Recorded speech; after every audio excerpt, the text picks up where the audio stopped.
Hello students, welcome to UPSC Akhada and student ਆਪਾਂ physics ਦਾ ਇੱਥੇ ਲੈਕਚਰ ਸ਼ੁਰੂ ਕੀਤਾ ਹੈਗਾ ਸਟੂਡੈਂਟ ਤੇ ਲੈਕਚਰ 1 ਮੇਰਾ ਆਲਰੇਡੀ ਜਾ ਚੁੱਕਿਆ ਹੈਗਾ ਸਟੂਡੈਂਟ ਤੇ ਅੱਜ ਹੈਗਾ ਆਪਣਾ ਫਿਜ਼ਿਕਸ ਦਾ ਲੈਕਚਰ 2। ਠੀਕ ਹੈ ਜੀ। ਤੇ ਕੱਲ ਆਪਾਂ ਯੂਨਿਟਸ ਐਂਡ ਮੇਜ਼ਰਮੈਂਟਸ ਦੇਖੇ ਸੀਗੇ ਸਟੂਡੈਂਟ। ਠੀਕ ਹੈ, ਤੇ ਉਹਨੂੰ ਆਪਾਂ ਕੰਟੀਨਿਊ ਕਰ ਰਹੇ ਸੀਗੇ। ਠੀਕ ਹੈ, ਇਹਨੂੰ ਆਪਾਂ ਹੁਣ ਅੱਜ ਕੰਟੀਨਿਊ ਕਰਦੇ ਹੈਗੇ ਸਟੂਡੈਂਟ। ਥੋੜਾ ਜਿਹਾ ਫਟਾਫਟ ਰਿवीजन ਲੈ ਲੈਣੇ ਹੈਗੇ। ਠੀਕ ਹੈ, ਸੋ ਦੈਟ ਇੱਕ ਰਿਲੇ ਜਾ ਬਣ ਜਾਵੇ ਆਪਣਾ। ठीक है, देखो जी, पहला इंटरनेशनल यूनिट ऑफ यूनिट्स है अपने सिस्टम ऑफ यूनिट्स ने। ठीक है, 7 बेस यूनिट्स ने अपने। ऐसा ऑफ लेंथ इज मीटर, ऐसा unit of amount of substance is mole. एक मोल के अंदर कितने पार्टिकल्स होंगे, इन्ने पार्टिकल्स होंगे। ऐसा unit of temperature is kelvin. Unit of power is joule पर सेकंड या मैं कहां कि वाट। हुण आपां अगली गल करिए स्टूडेंट, ऐसा यूनिट ऑफ इलैक्ट्रिक करंट याद रखना बच्चे एम्पीयर। ठीक है जी। For measuring large distance light year आप यूज करते हैं स्टूडेंट। एक लाइट ईयर के अंदर कितना डिस्टेंस होता है 9.46 into 10 raise to power 5 metre. ठीक है जी। 1 टन के अंदर वेट कितना होता है किलोग्राम च करिए तो 1000 kg। यूनिट ऑफ टाइम की है स्टूडेंट अपना सेकंड। ठीक है, याद रहेगा। ओके, नेक्स्ट फंडामेंटल यूनिट्स देखते हैं आप 7 इत्थे। Second unit of time metre, the unit of length kilogram, the unit of mass ampere, the unit of electric current, kelvin the unit of thermodynamic temperature.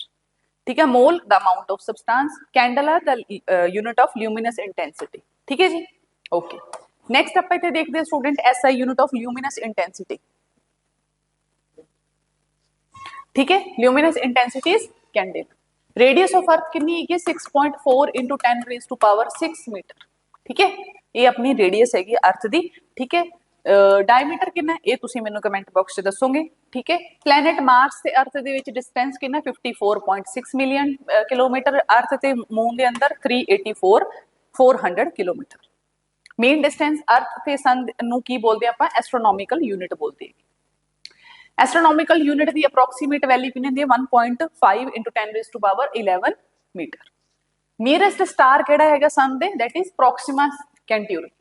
ठीक है, to measure small length we use vernier caliper और screw gauge आप use करते हैं। अगर आप अपनी length जी हैगी, अगर आप सेंटीमीटर तो भी घट अगर देखनी है, मिलीमीटर के अंदर देखनी है, माइक्रोमीटर के अंदर, दैन आप वर्नियर क्लिपर यूज करते हैं। लीटर जो है वो आप किहदे लई यूज करते हैं, वॉल्यूम के लिए यूज करते हैं, जिवें पेट्रोल डीजल है ना या कैरोसिन वगैरह मेजर करना है, ये सब चीज़ां लिखती है मैं इत्थे। डिस्टेंस नूं आप स्केलर क्वांटिटी मानते हैं, स्केलर क्वांटिटी क्योंकि उहदे अंदर डायरेक्शन नहीं होंदी। ऐसा unit of frequency is hertz. ठीक है, the weight may vary from place to place, but जो अपना मास है वो हमेशा कॉन्स्टेंट रहिंदा बच्चे। ठीक है, ये आप देखा सीगा। ठीक है, मैं तुहानूं एग्जाम्पल ना समझाता सीगा। फिर देखते हैं SI unit of energy. Energy SI unit की है जूल। ठीक है, force into displacement is equal to 1 joule. ये आप हुण जदों आप अपना मोशन वाला चैप्टर देखा, ठीक है, ग्रेविटेशनल फोर्स एनर्जी वाला चैप्टर देखा, उस टाइम पे आप एनर्जी पावर का चैप्टर देखा, उत्थे आप समझांगे अच्छे तरीके नाल। ऐसा यूनिट ऑफ प्रेशर, प्रेशर पता है ना, दबाव जिहड़ा लगदा अपने ऊपर। ठीक है, दैट इज पास्कल। की तुहाडे ऊपर दबाव लग रहा है, बिल्कुल लग रहा है, बट फिर तुसीं चिपक क्यों नहीं जांदे कि भाई, क्योंकि उसनूं उसका काउंटर फोर्स भी लग रही है ना। यस और नो। ठीक है, एक आप बियोंसी वाला चैप्टर देखांगे, उदों आप देखांगे आप। ठीक है, okay. 1 horse power is equal to 146 watt. ठीक है, 146 वाट। अच्छा, फिर की है उस तो बाद जिहड़ी हॉटनेस की गल कीती सी आपां, उस दे लई आपां टेंपरेचर मेजर करदे इन द डिग्री। ठीक है, डिग्री च आप टेंपरेचर मेजर करते हैं जो अपना, ठीक है, अपना हॉटनेस दसदा है। क्लिनिकल थर्मोमीटर आप यूज करते for our body temperature. Next आप गल करते हैं रेंज ऑफ दिस थर्मोमीटर कितनी होंदी है 35 डिग्री टू 42 डिग्री सैल्सियस होंदी है, जिहड़ा अपना क्लिनिक के अंदर यूज किया जाता है। The range of laboratory thermometer कितनी होंदी है student -10 degree celsius to 110 degree celsius. ठीक है, जिहड़ी आप अपने नॉर्मल लैबोरेटरी के अंदर लैब के अंदर जिहड़ा आप थर्मोमीटर यूज करते हैं। नॉर्मल टेंपरेचर कितना होंदा ह्यूमन बॉडी का, मैं क्वेश्चन भी पुट किया 37 डिग्री सैल्सियस। फारनहाइट च तुसीं मैनूं दसोगे कि फारनहाइट च बॉडी का टेंपरेचर कितना होंदा है, ये तुसीं मैनूं दसोगे कमेंट बॉक्स च। Next, distance moved by an object in a unit time is called its speed. बई मैं कहां कि तुहाडी कितनी स्पीड है, तो तुसीं मैनूं की बोलोगे कि मेरी स्पीड है 10 किलोमीटर पर आवर, 1 घंटे च मैं 10 किलोमीटर चलदा है, ये तुहाडी की है स्टूडेंट स्पीड है। ठीक है, नॉर्मल एक स्पीडोमीटर अपनी गड्डी के अंदर हुंदा जो आपां नूं स्पीड दसदा है। पीरियोडिक मोशन केड़ा हुंदा है, एक रिपीटेड मोशन।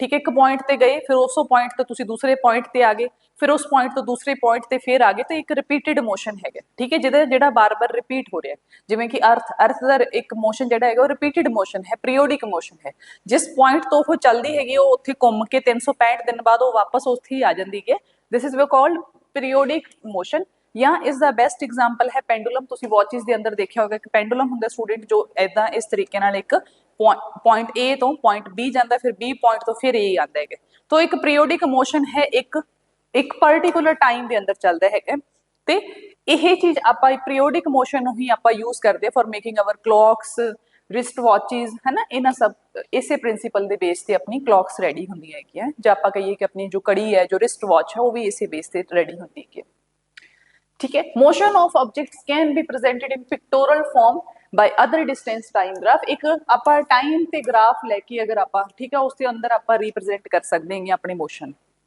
ठीक है, बिल्कुल कर सकते हैं, ये आप मोशन वाले चैप्टर देखेंगे, ठीक है। Shortest distance measure from initial point two final position of an object is called the displacement, ठीक है, इत्थे तुसीं समझो स्टूडेंट इत्थे की चीज कह रहे हो, देखो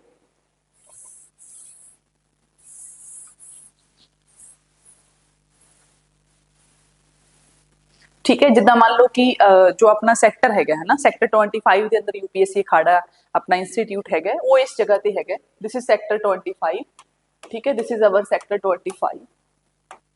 हुण तुसीं मान लो एक पीजी के अंदर रहंदे जो तुहाडी पीजी इस जगह पे प्रेजेंट हैगी है, हुण हो सकता है कि इत्थे कोई पार्क पैंदा है ना, तुसीं वधिया घूमते फिरते आओ, तो तुसीं इस तरीके नाल आ रहे हो, इस तरीके नाल, तो तुसीं कहो कि मैं तो जी इस रस्ते तो हुंदे होए इन्नी डिस्टेंस कवर करके आया है, बट अगर तुसीं स्ट्रेट एक इनिशियल मतलब एक की शॉर्टेस्ट डिस्टेंस की इसकी सैक्टर 25 ते तुहाडी पीजी के अंदर आ वाला एक शॉर्टेस्ट डिस्टेंस हैगी जो सिर्फ कि 2 किलोमीटर है, ठीक है, हो सकता तुसीं पार्क तो रेंडमली घूमते घुमाते है ना, पूरे इहदा चक्कर चुक्कर लगा के वधिया देख दुख के सारियां शॉप शूप देख के आते हो डेली बेसिस ते पार्क च कौन बैठा, फिर तुसीं हो सकता कि 10 किलोमीटर तय करके आते हो अपने सेंटर तक आने लिए, इत्थे आने तक है ना, तो वो थोड़ी डिस्टेंस हो सकती है, बट अगर डिस्प्लेसमेंट की गल करिए तो एक शॉर्टेस्ट डिस्टेंस होंगी है student from initial to final point, ठीक है, this is your initial point and this is your final point, ठीक है, तो उस चीज को आप बोलते हैं स्टूडेंट डिस्प्लेसमेंट बोलते हैं। प्लीज रिमेंबर कि डिस्प्लेसमेंट जी हैगी है that word is used for the shortest distance के लिए आप ये फॉर्मूला डिस्प्लेसमेंट वर्ड यूज करते हैं, ठीक है जी, okay. Automobiles are fitted with a device that shows the distance travelled, we called it as the odometer, ठीक है, कितना डिस्टेंस तुसी ट्रैवल कर लिया, मान लो तुसी कहने हो कि साडी गड्डी जिहड़ी हैगी वो साल च 50,000 किलोमीटर चल जाती है, इहदा मतलब की है स्टूडेंट कि उन्हें कितनी डिस्टेंस कवर की है, ये सारा रिकॉर्ड जिहड़ा हैगा वो तुहाडी गड्डी दे ओडोमीटर च की हुंदा हैगा रिकॉर्ड होंदा है, स्पीडोमीटर के अंदर तुहाडी जिवें जिवें स्पीड वधदी जांदी उवें उवें उहदे ते तुसीं देखोगे कि तुहाडी स्पीड उहदे ते मैंशन होंदी जांदी है। Next, as the object covers equal distance in equal intervals of time it is called uniform motion, ठीक है, जिदा मान लो तुसी जेड़ा हैगा 2 मिनट च जेड़ा हैगा मान लीजिए ए पॉइंट तो तुसी चालू होए ए पॉइंट तो ते बी पॉइंट तक आए तुसी किन्ने च 2 मिनट च, फिर बी पॉइंट तो सी पॉइंट च भी तुसी 2 मिनट च ही आ रहे हो,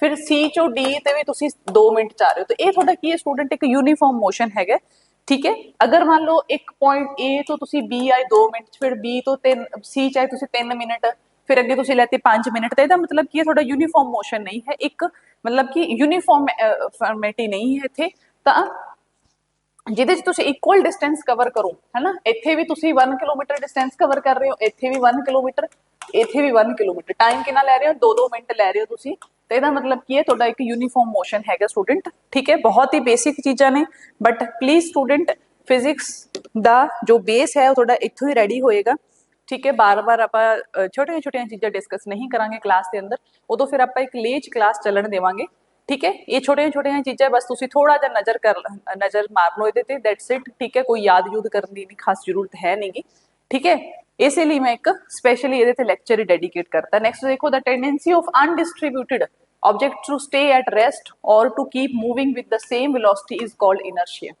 ठीक है, ये आप एक चैप्टर पढ़ांगे स्टूडेंट, ठीक है, उत्थे तुहानूं मैं पढ़ाऊंगी ये कि किसी भी चीज़ की जिहड़ी एक टेंडेंसी होंदी है कि अगर वो रेस्ट ते है तो फिर वो रेस्ट ते रहना चाहेगा, तो अगर कोई चीज़ एक मोशन ते हैगी मतलब कि वो मूव कर रहे तो मोशन उस मोशन के अंदर रहना चाहते हैं, मूव करते ही रहना चाहती है विद द सेम वेलोसिटी, ठीक है, इसे नूं आपां इनर्शिया बोलते हैं, ठीक है। The first law of motion is known as the law of inertia. ठीक है, जो चीज रेस्ट ते और रेस्ट च रहना चाहती है, जो चीज मोशन च हैगी है वो मोशन के अंदर ही रहना चाहती है। मैं तुहानू एक मूविंग बस, ठीक है, जो तुसी बैठे हुंदे हो या जो बस चल रही होंदी है, उस ते एग्जाम्पल नाल मैं तुहानू ये लॉ ऑफ इनर्शिया समझाऊंगी जो आपां चैप्टर शुरू करांगे अपना मोशन। ठीक है, तो हो सकता है अज ही आपां ये चैप्टर शुरू भी कर दिए, मे बी मोशन वाला चैप्टर। पहला चैप्टर जो अपना फिजिक्स का रहेगा वो मोशन ही रहेगा अपना। ठीक है जी, क्लियर है स्टूडेंट तुहानू इत्थे, यस और नो? ठीक है जी, ओके, ठीक है। इनर्शिया की हैगा स्टूडेंट? इनर्शिया की है? इनर्शिया वर्ड आप यूज करते हैं, इज अ नेचुरल टेंडेंसी। एक नेचुरल टेंडेंसी हैगी किसी ऑब्जेक्ट की to resist a change in its state of motion और रेस्ट। मान लो कि कोई एक एक चीज हैगी जिहड़ी है ना, जिदा एक फुटबॉल हैगी, अगर वो ग्राउंड के उपर पई हुई है ते अगर वो रेस्ट च हैगी है तो वो रेस्ट च ही रहना चाहती हैगी है। ठीक है, ओदी टेंडेंसी हैगी कि भाई वो रेस्ट च ही रहेगी। ठीक है, अगर तुहानू इसनू मतलब मूव करवाना है तो तुहानू एक अनबैलेंस्ड फोर्स लगानी पएगी कि मान लो तुसी उन्होंने तुहानू किक करना पएगा या उसनू तुसी तुहानू हैंड नाल उन्होंने थ्रो करना पएगा, पुश करना पएगा, फिर ही वो अगे बढ़ेगी। ठीक है, तो स्टूडेंट इसे नू आपां की बोलते हैं? इनर्शिया बोलते हैं। ठीक है, ये बिल्कुल ऐसा है कि जिद्दां मान लो एक खड़ी बस हैगी, उहदे अंदर तुसी बैठे हैगे हो, थोड़ी बस अजे रुकी हुई है। ठीक है, तो जो एकदम बस चलती है थोड़ी बॉडी एकदम पिछे नू जाती है। क्यों जाती है स्टूडेंट? क्योंकि थोड़ी बॉडी जिहड़ी हैगी रेस्ट च हैगी, वो रेस्ट च ही रहना चाहती है, बट उहदे ते एक अनबैलेंस्ड फोर्स लगी जिहदी वजह नाल वो की हुई मूव करन लगी है, हुण अगे जा रही है। सेम चीज जो आप बस के अंदर मूव कर रहे होने, बस अपनी एक स्पीड से चल रही हैगी है। ठीक है, अगर एकदम बस च ब्रेक लगे तो थोड़ी बॉडी अगे नू जाती है। क्यों जाती है? इदा क्यों होंदा है? क्योंकि थोड़ी बॉडी जिहड़ी हैगी मोशन च हैगी है, हुण एकदम एक अनबैलेंस्ड फोर्स लगी हैगी थोड़े उपर, इस करके थोड़ी मतलब तुसी मोशन चों वापस च रेस्ट ते आ रहे हैगे हो, इस करके तुहानू हमेशा झटका अगे नू लगदा है। ठीक है, ओके, ठीक है स्टूडेंट, समझ आई है? तो यही अपना है inertia. The mass of an object is the measurement of its inertia. जिन्ना ज्यादा किसी चीज का मास होएगा, ठीक है, जिन्ना ज्यादा मास होएगा तो ओबवियसली वही उसका की होएगा, एक तरीके का मेजर कर सकते हैं आप, इनर्शिया उसका मेजर कर सकते हैं। ठीक है, एक बहुत बड़ा पत्थर है तो एक बहुत ही कॉटन की कोई हैगी है बॉल हैगी है, ठीक है, तो ओबवियसली उन्होंने दोनों च इनर्शिया का डिफरेंस होएगा due to their mass. Heavier और more massive objects offer larger inertia. Obviously एक पत्थर नू हिलाना बहुत मुश्किल है, मान लो एक बहुत बड़ी चट्टान है उन्होंने तुसी नहीं हिला सकते, बट एक छोटे जे फुटबॉल है उन्होंने तुसी आराम नाल हिला सकते हो, that is due to the mass. ठीक है, क्योंकि जिन्ना ज्यादा मास होएगा उन्ना ज्यादा उसके अंदर इनर्शिया भी ज्यादा होएगा उसका। ठीक है, okay, next law of conservation of momentum is based on the Newton's third law. ठीक है, थर्ड लॉ आप मोशन देखांगे स्टूडेंट, जो आप न्यूटन का थर्ड लॉ देखांगे उत्थे तुसी देखोगे law of conservation of momentum. Okay, next mechanical motion is of two types. दो तरीके के मैकेनिकल मोशंस होंदे, एक होंदा अपना लीनियर ते एक अपनी रोटेशनल। ठीक है, ये भी आप देखांगे। Instantaneous velocity shows the velocity of an object at a one point. अगर तुसी इंस्टेनियस किसी चीज की इंस्टेंट वेलोसिटी देखनी होवे स्टूडेंट, तो उस टाइम पे तुहानू की देखनी पएगी, एक पॉइंट ते उसकी की वेलोसिटी हैगी है वो तुहानू इत्थे शो करदा ऑब्जेक्ट। ठीक है, ये आप अपनी वेलोसिटी वाले चैप्टर च देखांगे अच्छे तरीके नाल। Next acceleration. एक्सेलरेशन होंदा ना, एक्सेलरेट दा बटन पैर कोले अपनी गड्डी के अंदर एक्सेलरेट होंदा, जिहदे नाल तुसी की करदे हो, गड्डी नू बार-बार तुसी एक्सेलरेट करदे हो, मतलब कि उसकी स्पीड वधाने हैं। ठीक है, तो acceleration shows the change in the velocity in unit time. तुसी देखो जो तुसी अपनी गड्डी ते एक्सेलरेट ते पैर रखदे हो तो थोड़ी स्पीड वध जाती है, जो तुसी एक्सेलरेट तो पावर पैर अपना हटा लेने हो थोड़ी गड्डी की वेलोसिटी घट जाती है, स्पीड घट जाती है। यस और नो? होंदा है कि नहीं इदा? बिल्कुल। तो वही अपनी एक्सेलरेशन है जो शो करती है स्टूडेंट एक यूनिट टाइम के अंदर अपनी velocity. Force acting on an object may cause A change in its state of motion और चेंज इन इट्स शेप। बिल्कुल किसी चीज से तुसी फोर्स लगाओगे उसकी शेप या फिर उसकी पोजीशन चेंज होएगी ही होएगी। व्हेन द वेलोसिटी डिक्रीजेस, अगर किसी चीज की वेलोसिटी डिक्रीज हो रही है, वेलोसिटी मतलब कि उसकी स्पीड जी अगर उसकी स्पीड इतने डिक्रीज हो रही है, स्पीड ते वेलोसिटी च की डिफरेंस है, ये आप चैप्टर पढ़ांगे स्पीड वेलोसिटी, उत्थे मैं तुहानू दसांगी। ठीक है, तो ओबवियसली उसकी जो ऑब्जेक्ट हैगा उसकी जी स्पीड है, जी वेलोसिटी है रिटार्ड होएगी, मतलब कि घट होएगी। अच्छा, गैलीलियो जिहड़ा सीगा was the first person to find out that all objects falling to earth have a constant acceleration. ठीक है, गैलीलियो ने फाइंड किया कि कोई भी चीज अगर तुसी उपरों सिटदे हैगे हो, चाहे फिर तुसी उपरों एक पत्थर सिटो, चाहे फिर एक बहुत ही छोटा जा कोई भी चीज हल्की चीज सिटो, दोनों बराबर स्पीड ते नीचे आणगियां। ये चीज फाइंड की सी गैलीलियो ने।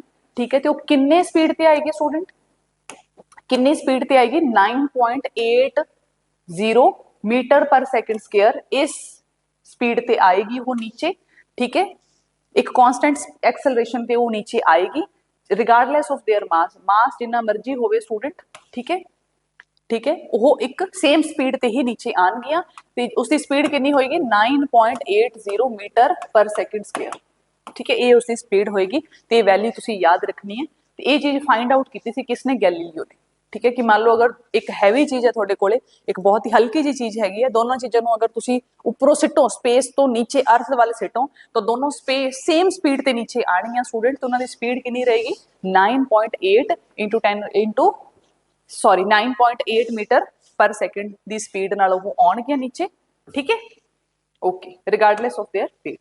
Next, the weight of a body is maximum at the pole, ये तो थोड़ा मैं दसिया ही सीगा, क्यों वेट ज्यादा होएगा भाई पोल्स से, क्योंकि भाई तुसी ਜਿਹੜਾ ਆਪਣੇ ਪੋਲਸ ਨੇ ਦੋਨਾਂ ਅਰਥ ਦੇ ਦੋਨਾਂ ਸਾਈਡ ਤੇ ਜਿਹੜੇ ਆਪਣੇ ਪੋਲਸ ਨੇ ਉਹ ਆਪਣੇ ਅਰਥ ਦੇ ਸੈਂਟਰ ਦੇ ক্লোਜ਼ ਨੇ, ਹੈ ਨਾ, ਜਿੰਨਾ ਜ਼ਿਆਦਾ ਤੁਸੀਂ ਸੈਂਟਰ ਦੇ ক্লোਜ਼ ਹੋਵੋਗੇ ਓਬਵੀਅਸਲੀ ਤੁਹਾਡਾ ਮਾਸ ਉਹਨਾਂ, ਤੁਹਾਡਾ weight ਉਹਨਾਂ ਜ਼ਿਆਦਾ ਹੋਏਗਾ, ਠੀਕ ਹੈ, ਤੇ ਇਕੁਏਟਰ ਤੇ ਤੁਹਾਡਾ weight ਜਿਹੜਾ ਹੈਗਾ ਉਹ ਮਿਨੀਮਮ ਹੁੰਦਾ ਹੈ, ਠੀਕ ਹੈ, due to the distance between earth centre and pole and we call equator, ठीक है। On the surface of the moon the value of the acceleration कितनी होगी, due to gravity is nearly 1/6 of that of the earth, जिन्नी ज्यादा acceleration अपने अर्थ ਤੇ ਹੁੰਦੀ ਹੈ उसका सिर्फ 1/6 ही रह जाता है किथे, मून के ऊपर, क्यों, क्योंकि भाई उसकी ग्रेविटेशनल फोर्स घट हैगी तो उतना ही ज्यादा वो फोर्स भी तो घट लगाएगा ना सेंटर वाले।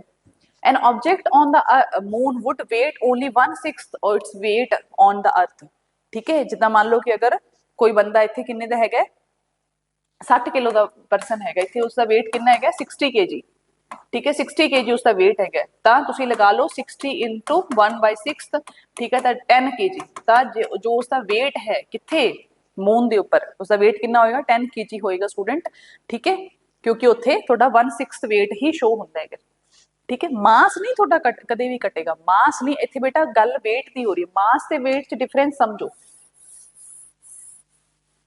ओके, क्लीयर है स्टूडेंट इतने हो, ठीक है जी, ओके। नेक्स्ट देखो जी तुसी, नेक्स्ट की कहना है, force acts in the opposite direction to the way of an object want slide, ठीक है, ऑब्वियसली, ठीक है, ये तो आप स्लाइड वाला कॉन्सेप्ट देखे ही है, ठीक है, force acts in the opposite direction to the way of an object wants to slide, नीचे नु जाएगी, ठीक है। Measures of friction are based on the type of material, obviously कोई चीज बहुत ही स्मूथ हैगी है ना, स्मूथ सरफेस है तो ऑब्वियसली उसका फ्रिक्शन घट होएगा, बहुत ही ज्यादा उबड़ खाबड़ हैगी तो ऑब्वियसली उसका फ्रिक्शन ज्यादा होएगा, ठीक है जी। नेक्स्ट हुण दा टॉपिक ही शुरू हो गया अपना मोशन, ऑब्वियसली इत्थे अपने 60 पॉइंट पे जाके थोड़े सारे यूनिट्स एंड मेजरमेंट्स इत्थे मैं तुहानू डन करवाते हैगे ते सारे फैक्ट्स भी मैं तुहानू इत्थे लर्न करवाते हैगे, तो स्टूडेंट इहदे नाल ही फिर अपना इत्थे यूनिट एंड मेजरमेंट दा जिहड़ा अपना चैप्टर है वो इत्थे डन हो जाता है, जिहदे च आपां बेसिक यूनिट्स देखे ते कुछ फैक्ट्स भी देखे आपां, ठीक है, तो कल तो आपां शुरू करांगे अपना फिजिक्स का पहला chapter that is motion, okay जी, क्लीयर है स्टूडेंट, ठीक है जी, फिर तो आप डन करते हैं इत्थे ते मिलते हैं फिर कल आप अपने नवे सैशन के अंदर चैप्टर करांगे अपना मोशन वाला chapter. Thank you, have a nice day.